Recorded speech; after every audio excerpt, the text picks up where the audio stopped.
그러니까 네. 물건 총론 할 차례입니다. 문제집은 108페이지, 요약집은 56페이지입니다. 자, 물건은 총론 강론 합쳐서 14문제 나온다고 그랬고요. 반만 맞자 라고 생각하자고 그랬죠. 총론에서는 한 3-4문제 나온다고 그랬습니다. 물건의 기초, 물건 일반론이라고 보통 부르죠. 물건의 기초 부분과 물건의 변동, 두 파트가 있죠. 변동에서 이제 주로 나오죠. 기초 부분에서는 나올 만한 게 한 4가지 정도죠. 물건의 객체인 물건과 관련된 일물, 일권주의와 그 예외.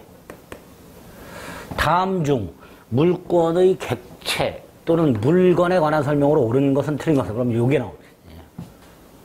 물건 자체를 물어보는 게 아니라. 두 번째, 물건의 종류와 관련된 185종 물건 법정주의. 요 조문 해석하실 수 있어야 되고요.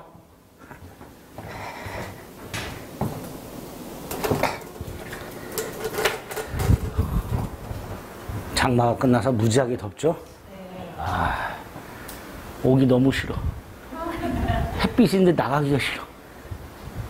아, 예?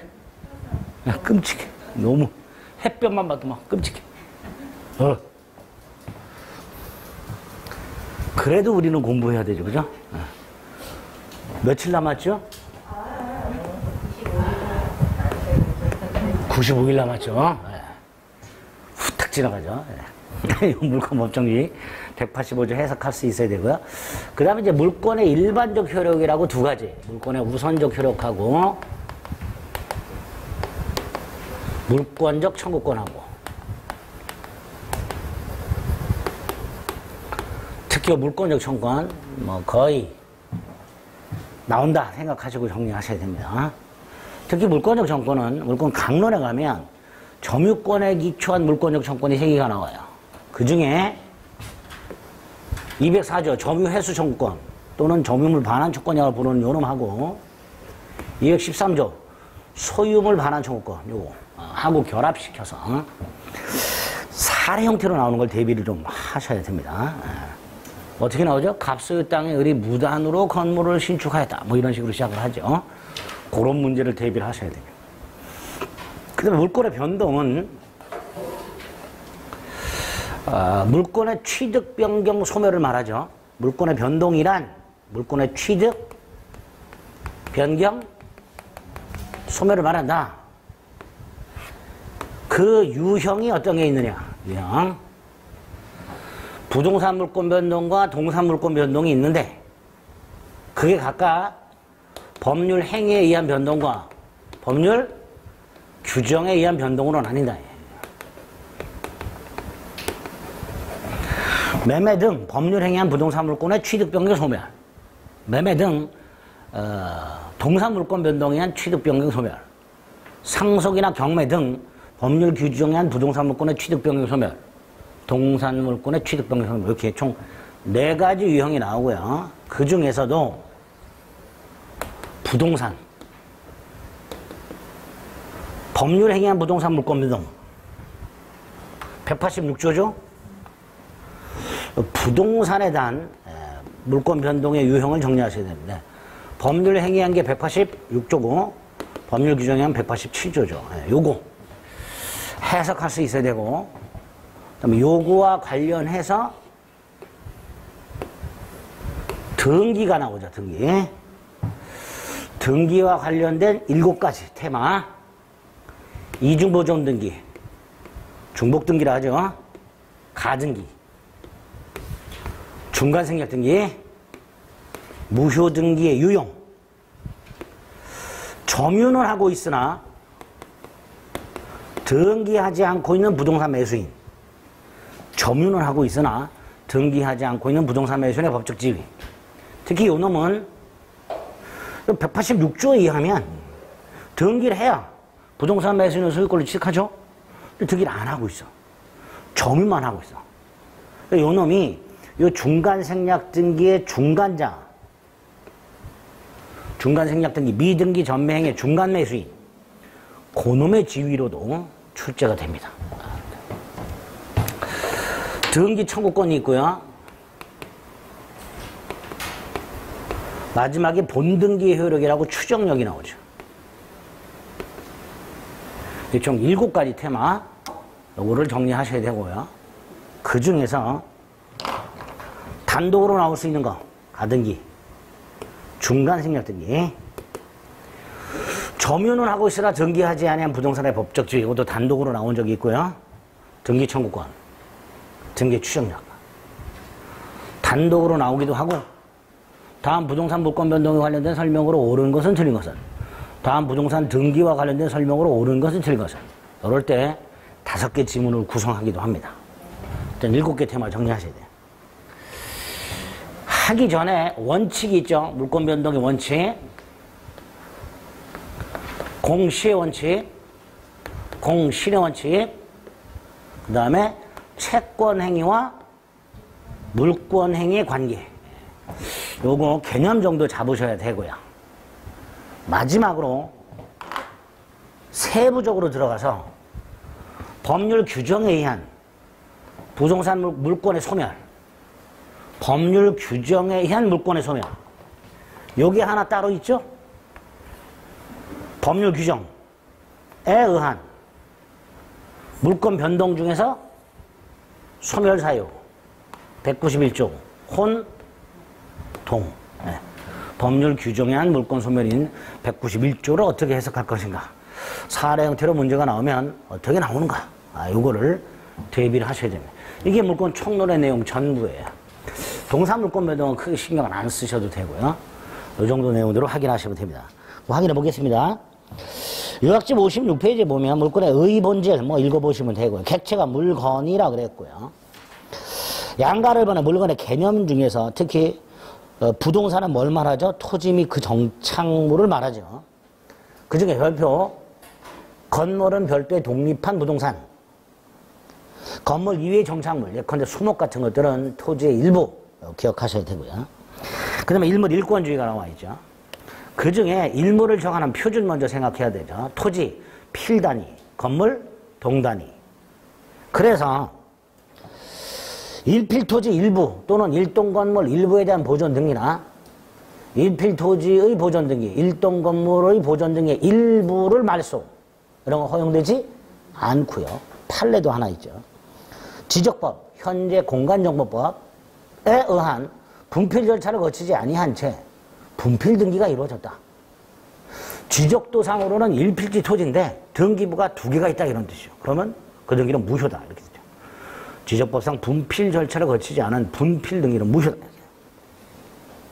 이때 분필은 이걸 말하는 게 아닙니다. 땅을 나누는 걸 말하는 거예요. 문교 분필을 말하는 게 아니죠. 그 판례 확인하시고 그 다음에 이제 오른쪽 일물일권제 예외, 이게 핵심이죠. 그 중에 기업, 일필토지 일부 박스 안에 있는 거 달달달 암기하셔야 되죠.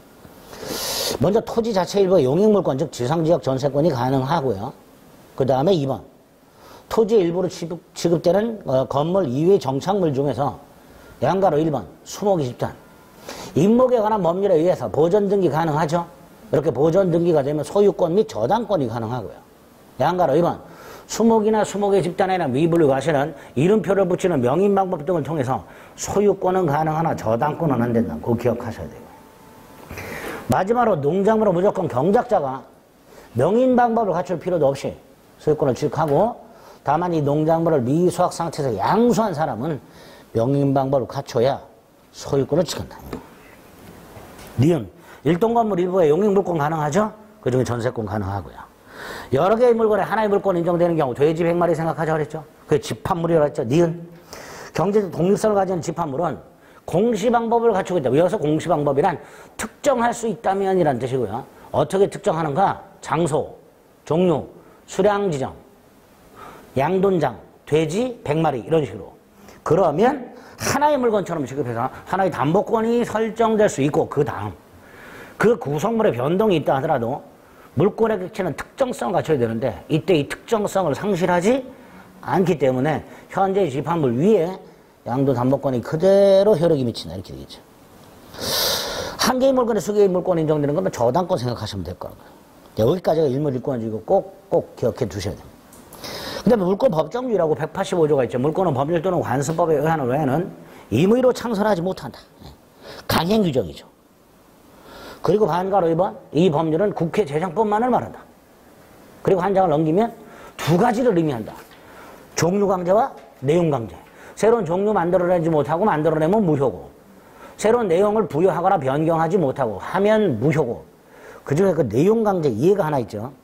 소유권은 사용 수익 처분을 세 가지를 핵심적 내용으로 합니다. 그런데 소유자가 소유물을 양도하면서 사용 수익 처분 권능만을 양도, 사용 수익 권능을 제한하는 건 괜찮아요. 제한 물권 설정하는 건 괜찮습니다. 그러나 그걸 완전히 양도, 그걸 대외적으로 포기라고 말을 합니다. 대외적으로 포기라고 되어 있지만 사용 수익 권능만 팔아먹었다 이런 뜻입니다. 그런 건 허용할 수 없다. 그 밑에 관습법은 대법원에 인정하는 게 몇 개 있고요. 주의를 기억해야 되죠. 인정되지 않는 거, 물권 아닌 거, 원천권, 사도통행권 또는 관습상 통행권, 사실상 소유권 또는 소유권에 준하는 관습상의 물권, 마지막으로 근린공원 이용권, 이런 건 인정되지 않는다. 물권의 효력 중에서 우선적 효력은 두 개의 물권이 충돌하거나 그럴 때 어떤 권리가 우선하는가의 문제라 그랬죠. 그 중에 동종료 물권끼리 충돌하게 되면 먼저 성립한 물권이 우선한다. 등기를 먼저 하거나 점유를 먼저 한 자가 우선한다. 그러나 예외 두 개. 점유권은 우선적 효력이 없고 소유권과 제한물권이 충돌하게 되면 제한물권이 언제나 우선하고, 두 번째, 물권과 채권이 충돌하는 경우, 물권은 절대적 권리고 채권은 채무자에게만 주장할 수 있는 상대적 권리니까 물권과 채권이 충돌하면 물권이 우선하는 게 원칙이다. 그런데 예외, 반가를 1번. 채권이 대항력을 갖추고 있는 경우, 예컨대 부동산 임차권이 등기가 되거나 주택 임차인이 인도 및 주인 등록을 했거나 그러면 물권보다 우선할 수가 있고, 2번. 성립선으로 따질 필요 없이 채권이 일반 채권자가 경매대가로부터 저당권자 같은 담보 물권자보다 언제나 우선해서 변제받는 것들이 있더라. 4개가 있는데 그중에 1번, 2번 2개. 그게 우리 시험법에 있는 거죠. 각각 주택임대처보법이나 저당권 가서 살펴보게 될 겁니다. 그리고 이제 중요한 물권적 청구권이 나왔죠. 물권적 청구권은 현재 물권을 침해당하거나 침해 이외의 방해를 당하거나 또는 그런 염려가 있을 때, 그 다음 현재 물권자가 현재 점유자를 상대로 또는 방해할 염려가 있는 자를 상대로 반환, 방해제거, 방해방을 청구한 그런 권리를 물권적 청구권이라 한다. 유형이 3개가 있고 각각 점유권과 소유권의 한 세트씩 규정이 되어 있으며, 양가로 1번, 소유권에 있는 물권적 청구권을 다른 물권에 주종하고 있다. 지상권이라든가 전세권이라든가. 그런데 두 가지 조심하자. 유치권과 질권에는 준용하라는 규정이 없다. 따라서 유치권하고 질권은 원칙적으로 물권적 청구권이 인정이 안 된다. 다만 질권은 해석상 인정해준다.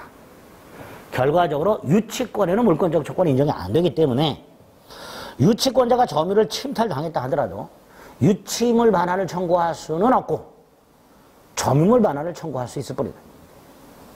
두 번째, 지역권자와 저당권자는 물건을 점유하지 않는다.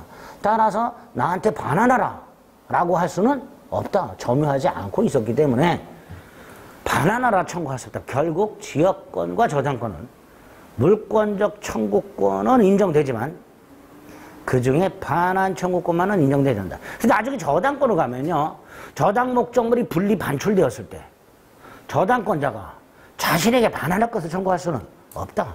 원래 장소로의 원상복구는 청구할 수 있으나 자기 자신에게 반할 것을 청구할 수는 없다. 이렇게 되죠. 반환 청구권은 인정이 안 된다는 거. 3번은 나중에 점유권 가서 볼 거죠. 208조 1항과 2항. 점유권에 기초한 물권적 청구권과 소유권 등 본권에 기초한 물권적 청구권은 전혀 별개의 청구권이고 요건도 다르고 효과도 다르다. 따라서 소송도 다르다. 그래서 점유소와 본권에서는 서로 승패에 영향을 주지 않고 점유에서는 본권하는 하라는 이유로 재판에서는 안 되고 이렇게 되죠. 성질, 물권으로부터 파생되기 때문에 물권의 성질이 있는데 자, 물권의 성질이 뭐냐? 1번, 물권과 운명을 같이 함으로 물권적 청구만을 독립하여 양도할 수 없다라는 뜻이죠. 그래서 소유권을 상실한 자는 물권적 청구권도 소멸한다. 그래서 이런 판례가 있죠. 갑소유 땅에 을이 무단으로 건물을 지었을 때 을의 무단 건물로 인하여 갑이 땅의 토지 소유권이 방해당하고 있더라. 토지 소유권에. 따라서 갑은 철거를 청구할 수 있는데 이 철거 청구권이 토지 소유권에 기초한 방해 제거 청구권, 즉 물권적 청구권이다. 그런데 갑이 땅을 팔아서 소유권을 양도하게 되면 소유권에 기초한 물권적 청구권도 함께 이전되기 때문에 그다음 소유권을 양도하면서 소유권에 기초한 물권적 청구권을 전 소유자에게 유보시켜 전 소유자로 하여금 행사하게 하는 것은 절대로 허용할 수 없다. 즉 소유권을 상실한 전 소유자는 더 이상 물권적 청구권을 행사할 수가 없다. 그거 기억해 두셔야 됩니다. 이번 소유권이 소멸시에 걸리지 않으니까 물권적 청구권도 소멸시에 걸리진 않고요. 그 정도. 행사요건. 자, 물권적 청구권은 침해 원인을 묻지 않는다. 자연적 재해인 불가항력적으로 물권이 침해됐든 침해자의 고의과실이 있든 즉 침해 원인을 묻지 않고 물권적 청구권을 행사할 수 있다. 두 번째, 불가항력적으로 침해됐다면 물권적 청구권만 행사할 수 있으나 침해자의 고의과실이 있다면 그리고 물권자에게 손해까지 발생했다면 물권적 청구권 이외에 플러스 불법행위 손해배상 청구권도 인정이 된다. 관계 확인하시고 그 다음에 다음 페이지 청구권자와 상대방이 있는데 일단 대원칙이 청구권자가 현재 물권자예요. 상대방은 현재 직접 또는 간접 점유자예요. 이게 대원칙입니다. 자, 먼저 현재 물권자와 관련해서는 요거 기억해야 되죠. 갑소유 건물을 을에게 양도하고 등기를 못 넘겨줬다. 건물을 이렇게 팔았으나 건물이 미등기인 관계로 을이가 아직 이전 등기를 넘겨받지 못했다. 그럼 을은 아직 건물 소유권을 취득할 수가 없고 따라서 건물의 불법 점유자를 상대로 자신의 소유권에 기초하여 직접 명도를 청구할 수는 없고 갑을 대위하여 청구할 수 있을 뿐이다. 그죠? 그거 하나 기억하셔야 되고요. 자, 상대방과 관해서는 현재 점유자라 그랬죠. 자, 이거와 관해서 아까 말씀드렸던 사례 형태를 대비하자 말이죠. 다시 한번 갑소유 땅에 을이 무단으로 건물을 지었다. 그 상태에서 땅 소유권을 양도하게 되면 병이 물권적 초권 행사해야 되고 갑은 물권적 초권 행사할 수 없다. 이건 당연한 거고. 그 다음 이 상태에서 을이 건물을 양도한 경우와 건물을 임대한 경우 이렇게 둘로 나눠서 사례 형태를 대비하셔야 되는데 임대한 경우 사람 바꾸죠. 이렇게. 자, 먼저 갑소유 땅에 을이 무단으로 건물을 지었다 하더라도 일단 건물은 을소유라고 그랬죠. 건물을 신축한 자가 을이기 때문에 건물은 을소유에 따라서 일단 갑은 을을 상대로 퇴거를 청구할 수는 없고 그죠? 건물 철거를 청구할 수 있을 뿐이다. 이렇게 되겠죠. 토지 소유자 갑은 병한테 안 넘겨졌다는 전제에서 넘겨주면 안 되는 거고 이거 지워야 되겠다. 토지 소유자 갑은 을을 상대로 퇴거를 청구할 수는 없고 철거를 청구할 수 있다. 그 상태에서 을이 건물을 정확하게 팔았다. 그런데 아직 등기는 못 넘겨줬다. 그럼 정은 건물 소유권은 없다. 하더라도 갑은 정을 상대로 뭐 할 수 있다? 철거 청구할 수 있다. 정은 건물 소유권은 없지만 건물을 철거할 지위는 있다. 기억하셔야 되죠? 정은 건물 소유권자는 아니지만 건물을 철거할 지위는 갖고 있으니까 정을 상대로 철거를 청구할 수 있다. 그 다음 병에게 임대를 했다. 무에게. 무는 임차에 불과하죠. 그러니까 갑은 무를 상대로 철거를 청구할 수는 없고 뭐 할 수 있다? 퇴거 청구할 수 있다. 그래서 적어도 3개. 갑은 건물 소유자를 상대로 퇴거 청구할 수 없다라는 거 하고, 건물을 양수했으나 등기하지 않은 자, 그래서 건물 소유권은 없는 자를 상대로도 뭐 할 수 있다라는 거, 철거 청구할 수 있다라는 거, 마지막으로 건물의 임차인을 상대로 뭐 할 수 있다라는 거, 퇴거 청구할 수 있다라는 거. 이 3가지는 꼭 상대방과 관해서 기억을 해 주셔야 됩니다. 그 다음에 이제 타권리와의 관계에서 불법행위 손해배상 조건은 말씀을 드렸고요. 동그라미 2번. 계약에 기한 청구권과의 관계. 우리 상식적으로 임대차가 종료가 되면 임대인은 임차인을 상대로 반환 청구할 수 있잖아요. 그죠? 그 반환 조건이 2개가 있다. 임대차 계약에 기초한 반환 청구권과 물건 소유권에 기초한 반환 청구권. 2가지 반환 청구권이 있고, 계약에 기초한 반환 청구권은 채권적이고 소유권에 기초한 반환 청구권은 물권적이다. 그래서 결과적으로 계약관계가 종료가 되면 계약에 기초한 반환 청구권과 물권에 기초한 반환 청구권 2개가 병존하게 된다. 그리고 판례. 갑소유 땅에 근저당권이 설정이 된 상태에서 토지 소유권이 양도가 되고 변제가 되었을 때 현 소유자 말소 청구할 수 있다. 요거는 소유권에 기초한 물권적 청구권이다. 반면에 전 소유자는 말소 청구할 수 있는가? 그렇다. 전 소유자의 말소 청구는 계약에 기초한 채권적 청구이다. 이렇게 근저당권이 설정된 부동산이 양도가 된 후에 변제가 되었을 때 현 소유자도 말소 등기 청구할 수 있고 전 소유자도 말소 등기 청구할 수 있다. 그리고 성질을 구별하자. 전 소유자의 말소 등기 청구는 계약에 기초한 채권적 청구권. 현 소유자의 말소 등기 청구는 소유권에 기초한 물권적 청구권. 이렇게 되죠. 소유권이 넘어가면 소유권에 기초한 물권적 청구권도 넘어간다 이런 뜻이죠. 그렇게 확인해 두시면 돼요. 특히 갑은 뭐가 되죠? 근저당권 설정자이지만 현재 소유자가 아닌 자. 이렇게 되겠죠? 그렇게들 전 소유자라고 나오기도 하고요. 근저당권 설정자이지만 현재 소유자가 아닌 자. 이렇게도 나오죠, 갑이. 그죠? 말소 청구할 수 있다. 그게 마지막에 있는 판례가 되겠습니다.